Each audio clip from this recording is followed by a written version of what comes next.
The year was 1315. The sky above Europe turned to lead, and then it wept without end. Day after day, relentless rains pounded the earth, drowning crops, swallowing villages, and turning once bustling roads into rivers of rot and filth. But this was no ordinary storm. It was the opening act of one of the darkest chapters in human history. What followed was not just a famine, it was a collapse. For 7 unbroken years, Europe descended into chaos. Cities emptied, armies vanished. Kings once mighty and untouchable begged for bread like beggars. Children were sold for crumbs, and in the shadow of starvation, cannibalism became law literally. This isn't just a story of hunger. It's a terrifying glimpse into what happens when nature turns against us, when climate catastrophe tears through the heart of civilization. Between 1315 and 1322, medieval Europe teetered on the edge of extinction. And tonight, we unearth that forgotten apocalypse. The Great Famine didn't just kill millions, it reshaped the continent. What you're about to hear is not fiction. It's a true story of how close we came to losing it all. To understand the magnitude of the disaster that struck Europe in the year 1315, we must first comprehend how prosperous the region had become during the preceding centuries. The years between 1000 and 1300 are known as the medieval warm period, an era of favorable climate that allowed unprecedented population expansion. During these 3 centuries, the European population had tripled. New lands were cultivated, forests cleared, and swamps drained to create agricultural fields. Cities flourished, trade expanded, and Gothic cathedrals rose as symbols of medieval prosperity. Europe had become a demographic and economic powerhouse, but this prosperity was extremely fragile. Medieval agriculture depended entirely on climate, without significant food reserves or efficient distribution systems. If harvests failed, there was no contingency plan. The population had grown to the absolute limit of the land's carrying capacity. At the end of the 13th century, ominous signs were already appearing. Winters became more severe, summers more humid, and harvests less predictable. But no one was prepared for what would happen in the year 1315. A brutal climate change would transform prosperous Europe into a continent of the starving. The catastrophe began in the spring of the year 1315, when abnormally heavy rains devastated germinating crops. France, England, Germany, the Low Countries, all of Western Europe, was hit simultaneously. Fields that should have been dry for planting turned into unusable swamps. In May of the year 1315, it became clear that year's harvest would be catastrophic. Wheat, oats, and other grains rotted in flooded fields. What little managed to grow was attacked by pests that proliferated in the humid environment. Contemporary chroniclers described the situation as God's wrath upon Christendom. The impact was immediate and devastating. Food prices skyrocketed across the continent. Wheat that cost 12 denarii per bushel the previous year now cost 48. Bread, the staple food of 90% of the population, became a luxury item that only the very wealthy could afford. But the year 1315 was only the beginning. The rains continued the following year, again destroying harvests, and again in the years 1317 and 1318. For 7 consecutive years, the European climate remained abnormally cold and wet, making normal agriculture impossible. As food reserves were exhausted, the situation became desperate. Peasant families began eating seeds that should have been planted the next season, ensuring that future harvests would be even smaller. It was a vicious cycle that led Europe into a seemingly unstoppable downward spiral. In the year 1316, reports of cannibalism began appearing in chronicles throughout Europe. Starving families exhumed bodies from cemeteries to eat.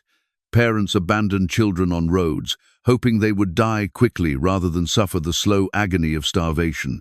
Some went to the extreme of killing and eating their own children. Cities that had prospered for centuries became ghost towns. Bruges, one of Europe's largest commercial cities, lost 10% of its population in just 2 years. Paris, with 200,000 inhabitants, saw its streets filled with corpses that authorities couldn't bury fast enough. The feudal system, the basis of medieval social organization, began to collapse. Serfs abandoned manorial lands in search of food, leaving fields uncultivated. Many feudal lords, themselves starving, lacked the resources to prevent mass desertion or to feed those who remained. Armies disintegrated as soldiers deserted to search for food for their families. Edward II of England had to cancel military campaigns against Scotland because his men were literally dying of hunger. Louis X of France faced peasant revolts when he tried to collect taxes from people who could barely keep themselves alive. In the year 1317, the situation deteriorated further when diseases began spreading among populations weakened by malnutrition. Typhus, dysentery, and other ailments claimed lives in astronomical numbers. People's immune systems, compromised by prolonged hunger, could not resist infections that would normally be manageable. Domestic animals suffered equally terrible fates. Horses, essential for transportation and agriculture, died by the thousands from lack of fodder. Cattle were slaughtered prematurely when there was no food to keep them alive. The loss of draft animals meant that even when the climate improved, it would be difficult to resume normal agriculture. The Catholic Church, traditionally responsible for helping the poor, was overwhelmed by the magnitude of the crisis. Monasteries that normally distributed alms ran out of resources. Some religious institutions were forced to sell sacred objects to buy food, while others simply closed their doors when they could no longer feed even their own monks. Commercial networks that connected Europe fragmented when merchants couldn't travel on impassable roads or find goods to transport. Cities that depended on trade for survival were especially hard hit.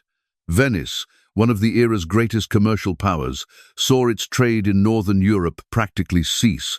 In the year 1319, reports emerged that groups of starving people were attacking travelers on roads not to steal gold or silver, but simply to obtain any food they might be carrying. Bandits weren't looking for traditional treasures. They wanted bread, grain, or anything edible. Children were the most vulnerable victims of the famine. Infant mortality rates, already high in the medieval period, soared to catastrophic levels. Entire peasant families disappeared, leaving only empty houses and abandoned fields. Villages that had existed for centuries were completely depopulated. The famine also had profound psychological consequences. Chroniclers of the time described how people became bestial in the struggle for survival. Social norms that had governed medieval society for centuries collapsed when life preservation became the only priority. In the year 1320, after 5 years of continuous suffering, some regions began showing tentative signs of recovery. Harvests in certain areas were slightly better, offering desperately needed hope. But recovery was slow and partial, and many areas continued suffering for 2 more years. It wasn't until the year 1322 that the climate finally stabilized and normal harvests became possible again. But the Europe that emerged from the Great Famine was fundamentally different from the one that had entered it. Modern estimates suggest that between 10 and 25% of the European population died during these 7 terrible years. Entire regions were depopulated. In England, approximately 2 million people died of hunger and related diseases. In France, the losses were even greater. Some rural areas lost up to 50% of their population. Important cities shrank dramatically, and many never recovered their previous size. Europe's social structure was permanently altered. The feudal system, already weakened, never fully recovered. Many serfs who survived the famine gained greater freedom because feudal lords desperately needed workers. Labor scarcity fundamentally changed relationships between social classes. Economically, the Great Famine marked the end of the medieval expansion that had characterized the preceding centuries. Marginal lands that had been cultivated during the prosperity period were abandoned and returned to forest. Europe entered a period of economic contraction that would last for decades. The famine also prepared the ground for future catastrophes. Populations weakened by chronic malnutrition became more vulnerable to diseases. When the Black Death arrived in Europe in the year 1347, It found populations still recovering from the Great Famine's effects, contributing to the extraordinary devastation that followed. The climate changes that caused the Great Famine were precursors to the Little Ice Age, a period of global cooling that would last until the 19th century. Europe had entered a new climatic era that would require fundamental adaptations in agriculture, social organization, and economic structure. The Great Famine also had lasting cultural impacts. Literature and art of the period reflect an obsession with death, suffering, and the fragility of human life. The danse macabre, a popular artistic theme of the late Middle Ages, had its origins in this era's traumatic experiences. Contemporary chroniclers interpreted the famine as divine punishment for humanity's sins. This religious interpretation influenced subsequent spiritual movements, including extreme groups that practiced mass self-flagellation, believing that voluntary suffering could appease God's wrath. The Great Famine of 1315 to 1322 demonstrates how quickly apparently stable civilizations can collapse when facing severe environmental changes. Medieval Europe, at the height of its prosperity, was reduced to barbarism within months. The lessons of this catastrophe remain relevant today. They show how excessive dependence on stable climatic conditions can create extreme vulnerabilities.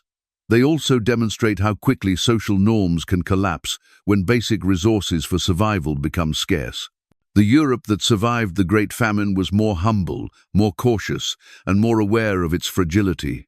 Medieval confidence in perpetual prosperity was replaced by an acute awareness that civilization is always just a few lost harvests away from total collapse. The famine that nearly destroyed Europe in the year 1315 serves as a somber reminder that even the most advanced societies are vulnerable to natural forces beyond their control. It was a brutal lesson about the limits of human power in the face of natura, lesson that medieval Europe learned at the cost of millions of lives.